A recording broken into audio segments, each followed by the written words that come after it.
Waalaikumsalam warahmatullahi wabarakatuh.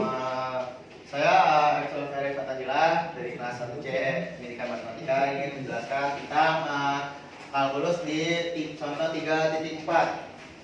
Di 3.4 itu contoh 1 itu dijelaskan tentang laju perubahan sesaat. Jika kita menginterpretasikan hasil bagi beda fx plus h dikurang fx bagi h sebagai laju perubahan rata-rata f pada interval dari x ke x plus h, maka kita dapat menginterpretasikan limitnya untuk h mendekati 0 sebagai laju ketika f berubah di titik x. Di sini ada rumusnya. Definisi laju perubahan sesaat f terhadap x di x0 adalah turunan dari fx0 sama dengan limit h mendekati 0 fx0 plus h dikurang fx0 per h, asalkan limit tersebut ada.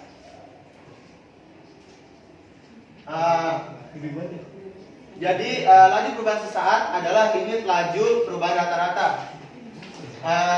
Penggunaan kata sesaat untuk x meski x tidak menyatakan waktu merupakan suatu hal yang lazim, akan tetapi kata saat sering kali kita hilangkan ketika kita mengatakan laju perubahan, maka yang kita maksudkan adalah laju perubahan sesaat. Ini ada contohnya. Di contoh 1 itu ada soal luas lingkaran A dihubungkan dengan diameternya oleh persamaan A sama dengan pi per 4 kali D kuadrat. Pertanyaannya, seberapa cepat perubahan luas terhadap diameternya pada saat diameter 10 meter? Kata saja. Nah, penyelesaiannya di rumusnya kan tadi A sama dengan pi per 4 kali D kuadrat. Itu laju perubahan diturunin dulu. Jadi yang rumus itu diturunin jadi pi per 4 kali 2D sama dengan Tolong ya. lagi. Nah, pi per 4 kali 2D jadi sama dengan pi D per 2. Nah, langsung dimasukin. Tadi kan diameternya ditanyanya 10, maka luas perubahan terhadap diameternya dengan dimasukin pi kali 10 per 2. 10 per 2 kan 5. Nih, pi 10 per 2 kan 5. Jadi 5 pi m kuadrat per m sama dengan hasilnya itu 15,71. Nah, selain pakai rumusnya tadi, karena soal tadi kan udah diketahui itu rumus dari soalnya. Kalau misalnya kita pakai rumus yang awalnya itu juga bisa, yang tadi coba tuh, yang paling atas. Nih, kalau kita misalnya pakai rumus ini juga bisa, ada penjelasannya di ini. Ya.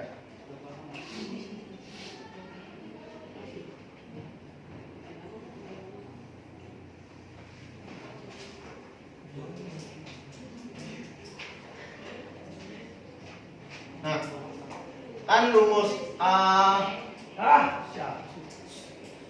awalnya nih, lim h mendekati 0 fx 0 plus h dikurang fx 0 per h, itu langsung dimasukin kan tadi rumusnya pi per 4 d kuadrat. Nih, langsung lanjut tuh, pi per 4 a plus h kuadrat f pi per 4 kali a kuadrat. Lim h mendekati 0 pi per 4 langsung hitung a plus h kuadrat, jadi hasilnya a kuadrat plus 2h plus h kuadrat dikurang pi per 4 kali a kuadrat. Di bawahnya lim h mendekati 0, hasil dari sini hasilnya itu pi per 4 a kuadrat ditambah pi per 4 2ah tambah pi per 4h kuadrat dikurang pi per 4a kuadrat. Ini bisa dicoret, terus ketemu nanti pi ah plus pi h kuadrat per 4 per h. Nanti setelah dihitung hasilnya bakal sama kayak yang tadi yang rumus yang di buku paket itu, hasilnya juga 5 pi, nanti ketemunya 15,71. 71 meter per second. Sekarang kalau maju.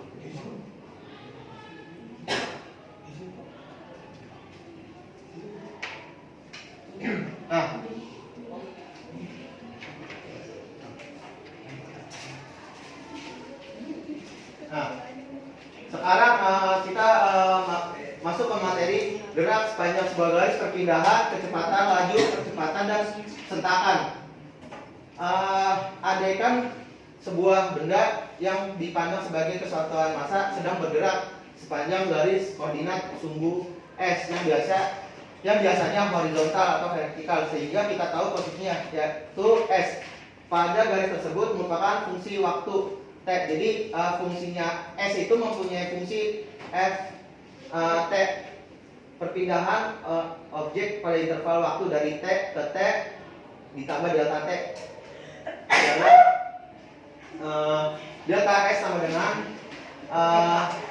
P F T plus delta T dikurang F T. Jadi kalau mau mencari perpindahan itu rumusnya F T ditambah delta T. Ini rumusnya jarak interval waktu yang akhir dikurang awalnya, waktu awal. Jadi waktu akhir dikurang awal itu nanti bakal ketemu delta T-nya berapa. Nah, terus ada rumus kecepatan rata-rata objek pada interval waktu. Kalau udah ketemu delta S-nya, ini kita nyari kecepatan. Kecepatan itu rumusnya delta S per delta T.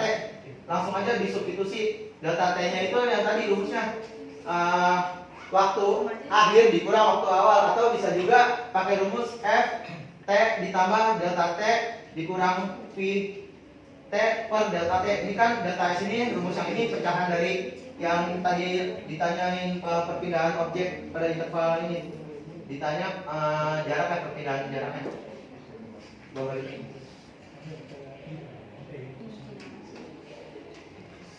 Nah, kan tadi ada delta S, terus ditanya rata-rata kecepatannya. Sekarang nyari kecepatan sesaat. Kecepatan sesaat itu rumusnya itu fungsi dari rumus T tadi itu diturunin satu. Definisi kecepatan sesaat adalah turunan dari posisi terhadap waktu. Berarti yang tadi rumus dari fungsi S-nya itu diturunin satu. Nah, rumusnya ini Vt sama dengan ds per dt, atau lim delta t mendekati 0 sama dengan ft plus delta t dikurang ft per delta t.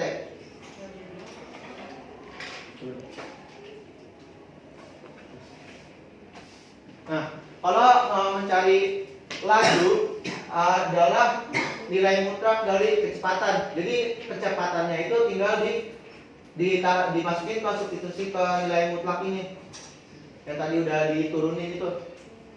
Coba masuk ke soal ini terus.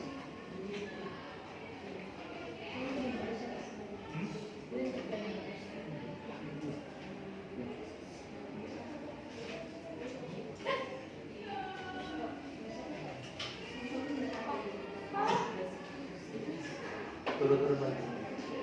Nah, di sini ada soal latihan 3.4 nomor 1. Coba dibuka buku paketnya. Itu kan ada rumus S sama dengan T kuadrat min 3T plus 2. Intervalnya waktunya dari 0 sampai 2. Berarti waktu dari akhirnya itu ujung intervalnya itu 2, waktu awalnya itu 0. Ada 3 pertanyaan yang ini contoh soal. Ditanyanya itu ada 3 nih. Carilah perpindahan dan kecepatan rata-rata benda pada interval yang diberikan. Yang kedua itu carilah laju dan percepatan pada di titik ujung interval, sama kapan jika ada dalam interval waktu tersebut berubah arah. Jadi kapan nih dari interval 0 sampai 2 ini ada perubahan arah di waktu yang keberapa, fungsinya berubah arah grafiknya itu. Coba bawahnya ada misalnya nih. Penyelesaiannya itu kan tadi yang pertama itu yang A itu soalnya dari perpindahan dan kecepatan rata-rata pada interval yang diberikan. Coba.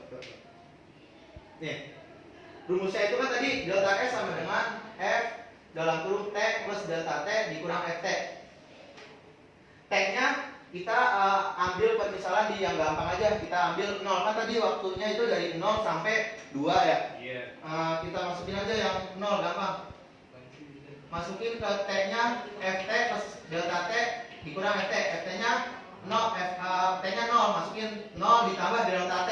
Delta T itu nyarinya dari mana tuh? Di situ dijelasin delta T sama dengan T akhir dikurang T awal. T akhirnya kan tadi jarak ujung intervalnya kan 2. Awalnya kan 0, berarti 2 dikurang 0 kan 2. Masukin delta T plus 2 dikurang F-nya kan tadi kita masukin 0. Kurang 0. Nah, F kan 0 tambah 2 kan? F2 dikurang F0. Nah, kita cari dulu nih F2-nya. Substitusi ke rumus yang soalnya tadi. Kan rumusnya itu T kuadrat dikurang 3T plus 2. Masukin F2. F2-nya 2 kuadrat dikurang 3 kali 2 ditambah 2. 2 kuadrat kan 4. 4 dikurang 3 kali 2 kan 6. Di sini ada min jadi 6. 4 dikurang 6 ditambah 2 kan hasilnya 0. Kita tulis di sini 0. Sekarang gantian. Kita cari F0. F0-nya disubstitusi ke rumus yang tadi. T kuadrat min 3T plus 2. Masukin 0 kuadrat kan 0. Min 3 dikali 0 kan 0. Sisa 2. Jadi 0 dikurang 0 plus 2. 2 kan. Nah, di sini masuk lagi 2. Jadi 0 dikurang 2 min 2. Jadi jarak perpindahannya itu min 2. Sekarang yang B. Nih.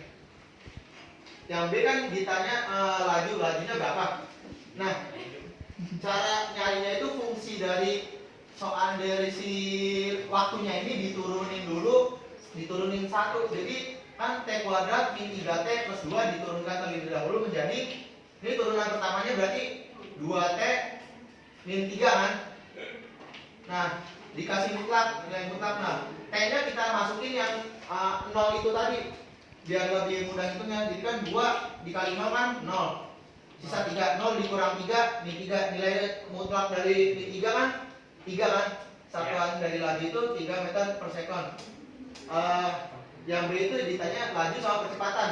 Tinggal dicari percepatan itu rumus dari fungsi waktunya itu kita turunin 2 kali itu langsung ketemu nilai percepatannya. Ini kan kalau misalnya diturunin 1 itu kecepatan. Kalau diturunin 2 itu namanya percepatan. Jadi diturunin 2 berarti kan T kuadrat dikurang 3T plus 2. Diturunin 1 jadi 2T min 3. Diturunin lagi jadi 2T. Nah, percepatannya adalah 2. Ngerti gak? Jadi kalau nyari percepatannya itu diturunin fungsinya itu diturunin 2 kali buat nyari hasil percepatan. Nah, karena di sininya udah nggak ada T-nya, jadi udah nggak usah disubstitusi lagi sama waktu yang tadi kita ambil 0 itu. Nah, sekarang untuk mencari perubahan arah dalam interval waktu, yang pertama itu kita harus lakukan menurunkan fungsi turunan pertama. Kita turunin dulu yang tadi fungsi waktunya itu kan T kuadrat min 3T plus 2. Turunan pertamanya kan 2T min 3. Untuk biar tahu nih kita di waktu keberapa dia berubahnya, kita harus sama dengan 0. Untuk menyelesaikan kesamaannya, kan biar tahu nih T-nya berapa dia berubah. Maksudnya di waktu berapa dia berubah arah. Jadi harus sama dengan 0. Kita cari nih, kan 2T min 3 sama dengan 0. Berarti T sama dengan 3 per 2 kan. 3 per 2 itu sama aja 1,5 second. Jadi benda berubah arah dalam interval waktu 1,5 second. Coba kita lihat tadi di grafik yang itu Pak, yang GeoGebra. Enggak, lewat. Nah.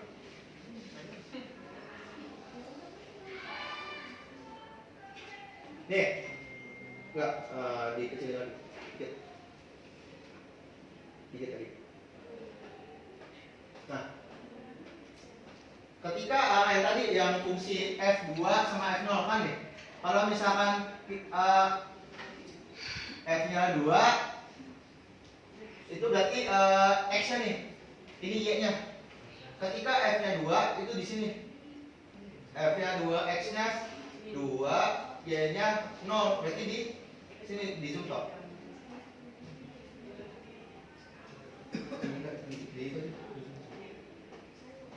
Nah, tuh. X-nya 2, X-nya 2, Y-nya 0. Ketika X-nya 2, X-nya 2, Y-nya 0.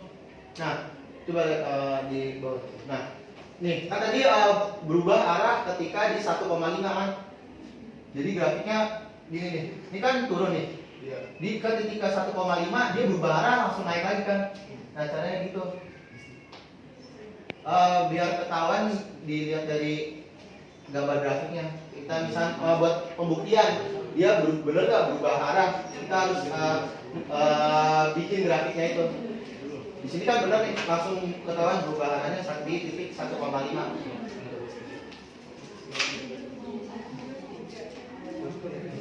Ya, itu saja. Sekian, terima kasih. Wassalamualaikum warahmatullahi wabarakatuh. Waalaikumsalam.